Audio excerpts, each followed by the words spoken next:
यानी एक कोई ना कोई एक रेजोल्यूशन। अच्छा, रेजोल्यूशन मुझे लफ्ज़ इतना अच्छा नहीं लगता जितना मुझे अच्छा लगता है नस्बुलैन, इसलिए कि इसका जो मतलब है ना वो मुझे बहुत अच्छा लगता है। बचपन से ही जब पढ़ा करते थे कि आपका नस्बुलैन क्या है, आपका मतलब एक वन फोकस्ड वो क्या है। और देखिए ना नस्बुलैन, जब भी हम किसी बंदे की बात करते हैं तो समथिंग जिसके ऊपर वो वाकई फोकस्ड है, वो एक ऐसी चीज़ जिससे कि वो डेविएट नहीं कर रहा है इधर उधर।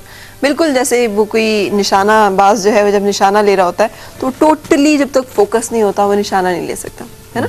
सो इस तरह की चीज़ें हम डिस्कस करेंगे आगे मजीद। लेकिन हमारा कौन है, हमीदा आपसे बात करना चाह रही हैं। अस्सलाम वालेकुम।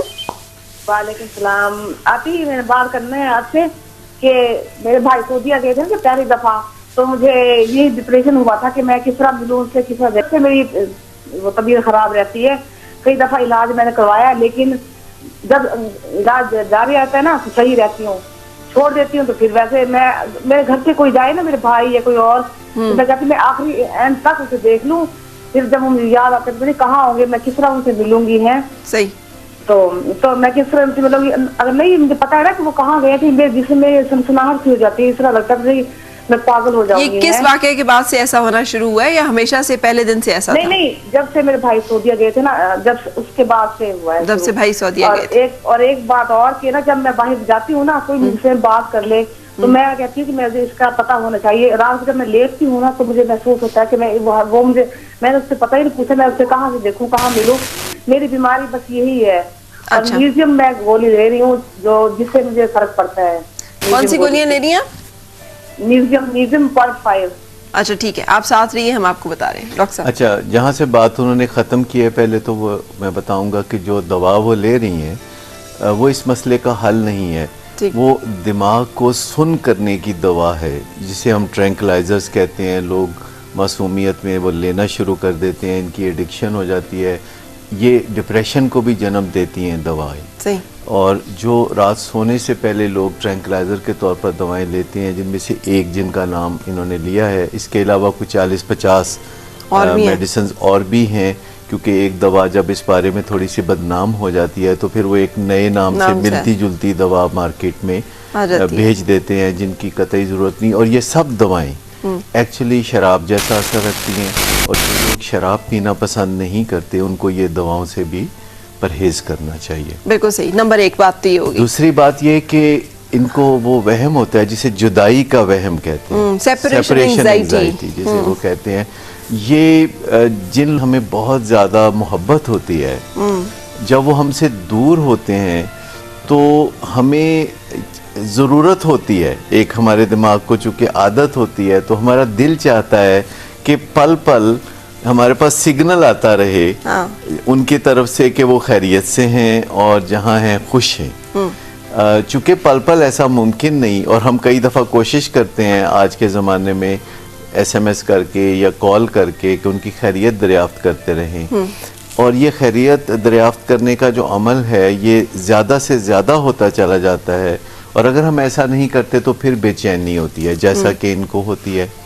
ये चीज़ें बाद में इंसान को बहुत तंग करती हैं, ज़िंदगी को मफलूज करके रख देती हैं, क्योंकि जो काम आप कर रहे हैं आपका फोकस उस पर नहीं होता, बल्कि किसी प्यारे के बारे में आप सोच रहे होते हैं। हाँ। जो ज़िंदगी में आपके प्यारे हैं वो वक्त के साथ साथ बढ़ते चले जाते हैं। सही।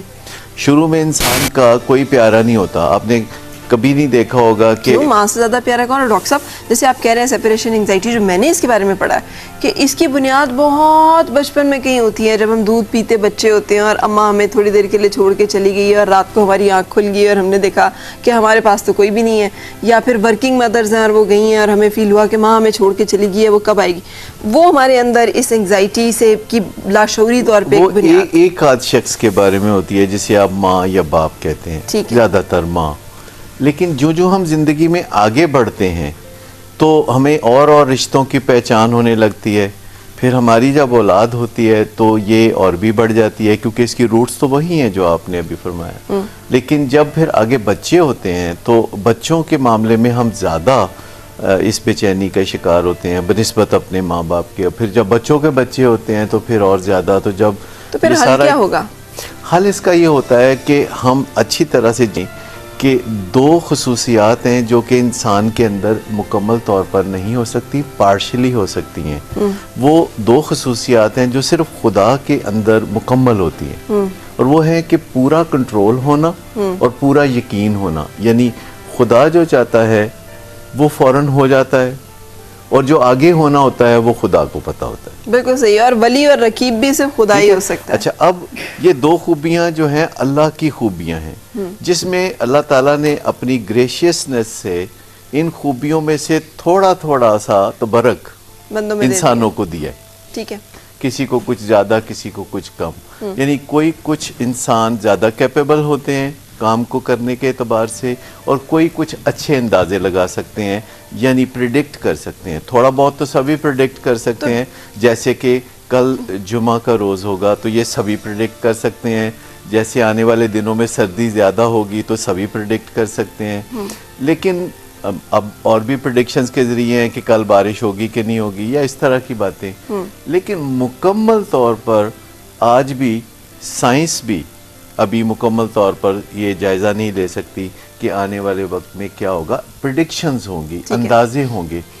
मुकम्मल 100% प्रिडिक्शन खुदा कर सकता है। ठीक है। मुकम्मल 100% कंट्रोल खुदा का होगा, और इंसान को इस पे तकिया करना पड़ेगा, इस पे इक्तफा करना डॉक्टर पड़ेगा। साहब, आप मेरा ख्याल है कभी सेपरेशन एंजाइटी के अटैक में उस तरह गए नहीं? नहीं, सब कुछ किया है। किया है? मैं अच्छा, आपको हर पता है किस्म के, मुझे बंदा ऐसे ऐसे कर रहा था, ऐसे ऐसे कर रहा होता, ऐसे समझ नहीं आ रही होती मैं क्या करूं। देखिए, फोन बंद हो, फोन ना मिल रहा हो, रिस्पॉन्ड ना कर रहा हो कोई, या फिर आपसे रब्ता ना हो रहा हो महीनों या फिर हफ्तों, और आपको समझ ना आ रही हो कि व्हाट्स गोइंग ऑन। देखिए, इस मुआशरे में पलने वाला हर शख्स इन तोहमात में से, इन वहमों में से गुजरेगा, बेयकीनी की कैफियत करेगा, एंग्जाइटी को महसूस करेगा।